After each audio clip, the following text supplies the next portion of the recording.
Okay, pag-uusapan natin ngayon ang Mateo Kabanata 17. At dito, may makikilala tayong isang hari. Pero, warning lang, babaguhin ng chapter na to ang lahat ng iniisip mo tungkol sa salitang hari. Sige nga, kapag sinabi kong hari, anong unang pumapasok sa isip mo?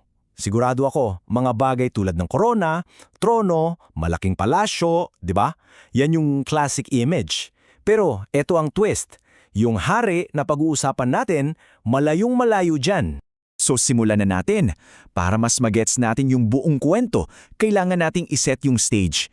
Tandaan nyo, bago itong chapter 17, kalalabas lang nung malaking confession ni Pedro, di ba? Yung sinabi niyang si Jesus ang Mesiyas, yung pinakahihintay na hari. So ramdam nyo yung expectation? Para sa mga disipulo, ang dating nun, okay, game na. Political takeover na to. Akala nila isang hari na magpapabagsak sa mga Romano. Pero si Jesus may ibang plano. Ibang-iba yung kingdom na nasa isip niya. At dito na magsisimula yung mga mind-blowing revelations. Okay, so ano yung unang pasabog? Mangyayari to sa isang napaka-espesyal na event na tinatawag nating Transfiguration o yung pagbabagong anyo. So inakyat ni Jesus yung kanyang inner circle, sina Pedro, Santiago at Juan sa isang mataas na bundok, malamang sa area ng Galilea yan. At doon sa tuktok, may ipapakita si Jesus sa kanila na, grabe, siguradong tatatak sa isip nila habang buhay. Imagine niyo to, yung mukha ni Jesus biglang nagningning na parang araw. Tapos yung damit niya, sobrang puti, parang purong liwanag. Hindi to yung kinang ng ginto or yung mga mamahaling bato Yung liwanag galing mismo sa kanya, para bang isang patikim ng kanyang tunay na pagka-Diyos. And then, biglang may sumulpot na dalawang figure, sina Moises at Elias. So bakit sila? Well, isipin mo, si Moises, siya yung nagbigay ng kautusan. Si Elias naman, isa sa mga pinakamalaking propeta. Ang pagpapakita nila kasama ni Jesus ay parang sinasabi na, hey, lahat ng nasa lumang tipan, yung kautusan, yung mga propeta, lahat yan, tumuturo sa kanya. Si Jesus ang katuparan ng lahat. Tapos, para talagang wala ng duda, may boses na narinig mula sa isang ulap. Boses mismo ng Ama. At yung sinabi niya, sobrang powerful. Ito ang aking anak, pakinggan ninyo siya. Clear as day. Hindi lang siya guro, hindi lang siya propeta. Siya ang anak, period. So andito yung unang-unang revelation, yung unang plot twist para sa mga disipulo. Ang paghahari nitong king na to ay hindi tungkol sa lupa o politika. Ang kaluwalhatian niya, banal, divine. Pero wag muna tayong magsettle dyan. Kasi from this mountaintop high, yung kwento, biglang bababa, literal. At sa pagbaba nila, sasalubong sa kanila yung magulo at masakit na realidad. Isang sitwasyon na mangangailangan ng ibang-ibang klase ng kapangyarihan. Galing sila sa isang heavenly experience, tapos pagbaba nila, anong naabutan nila? Yung mga naiwang disipulo, bigo. Hindi nila mapagaling yung isang batang sinasapyan ng demonyo. Grabe yung contrast, di ba? Kaluwalhatian sa taas, kabiguan sa baba. Dito mo makikita yung difference ng divine power at ng human limitation. At dito na pumasok si Jesus at ibinigay yung isa sa mga pinaka-famous na turo niya. Sinabi niya, yung problema, hindi yung demonyo. Yung problema, yung kakarampot nilang pananampalataya. Dito niya itinuro na yung tunay na power sa kingdom niya, yung power na kayang magpalipat ng bundok, ay hindi nakikita. Nagsisimula ito sa pananampalataya na kasing liit lang ng buto ng mustasa. So kitang-kita yung pagkakaiba, di ba? Yung kapangyarihan ng mundo, nakadepende yan sa mga bagay na nakikita. Hukbo, armas, puwersa. Pero yung kapangyarihan ng kaharian, iba. Nakasalalay ito sa pananampalataya at pagpapakumbaba. Hindi ito pamimilit, kundi pagbabago mula sa loob. Hindi visible strength, kundi unseen trust. Ayan, so revelation number 2.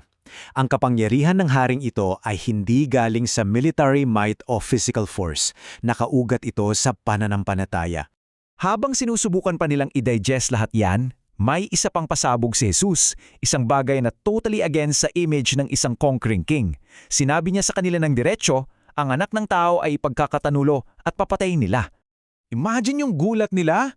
Teka, paano yon? Isang hari na ang daan pala sa trono ay hindi sa pamamagitan ng paranakop, kundi sa pamamagitan ng kamatayan. This is revelation number 3. Ang landas ng haring ito patungo sa trono ay sakripisyo. Sobrang radical, di ba? Okay, last part ng chapter na to. At yung huling lesson manggagaling sa isang medyo weird na kwento tungkol sa buwis. Temple tax, to be specific. Mukha siyang simpleng sitwasyon, pero ginamit to ni Jesus para ituro ang isang napakalalim na bagay tungkol sa kanyang pagkahari. So balik sila ngayon sa Capernaum, sa may pampang ng Sea of Galilee. At doon, may lumapit kay Pedro na mga maniningil ng buwis para sa templo. Tapos ang tanong, parang patibong, "Oy, yung guro nyo, hindi ba nagbabayad ng temple tax?" At yung sagot ni Jesus sa problema, sobrang out of the box. Hindi siya dumukot sa bulsa. Ang sabi niya kay Pedro, "Okay, ganito gawin mo. Pumunta ka sa lawa, maghagis ka ng kawil. Yung unang isdang mahuhuli mo, buksan mo yung bibig. Sa loob may makikita kang barya. Yun ang ipambayad mo para sa ating dalawa." Grabe, di ba? Pero yung himala ay hindi yung main point. Ang tunay na lesson, yung tanong ni Jesus kay Pedro pagkatapos, sabi niya, "Simon, kanino ba naniningil ng buwis sa mga hari ng mundo? Sa sarili ba nilang mga anak o sa ibang tao?" Siyempre, sagot ni Pedro, sa iba. At doon bumanat si Jesus, kung ganun, libre dapat ang mga anak. Gets nyo? Ang sinasabi niya, bilang anak ng Diyos, hindi niya kailangang magbayad ng buwis para sa bahay ng kanyang ama, ang templo. At yan na ang ikaapat at huling revelasyon. Ang otoridad ng haring ito ay hindi ipinipilit. Hindi ito galing sa posisyon. Ito ay likas, it's innate. Dahil siya ang anak. Nagbayad pa rin sila, oo, para lang walang masabi yung iba, pero yung punto, sobrang linaw na. So i-recap natin, kapag pinagsama-sama mo lahat ng nangyari sa chapter na to, mabubuo mo yung larawan ng isang kaharian na sobrang iba sa inaasahan ng lahat. Isipin mo, ang kaluwalhatian nitong hari, banal, hindi politikal. Ang kapangyarihan niya, galing sa pananampalataya, hindi sa puwersa. Yung landas niya, sakripisyo, hindi pananakop. At yung otoridad niya, likas, hindi ipinipilit. Sa iisang kabanata lang, winasak ni Jesus ang lahat ng worldly stereotypes ng isang hari. So iiwan ko sa inyo itong tanong. Kung yung hari na sinusunod natin ay ganito, na ang definition ng power ay hindi posisyon o yaman, kundi pananampalataya at sakripisyo, paano nito dapat baguhin ang pagtingin natin sa leadership, sa kapangyarihan, at higit sa lahat, paano nito dapat baguhin ang paraan ng pamumuhay natin ngayon?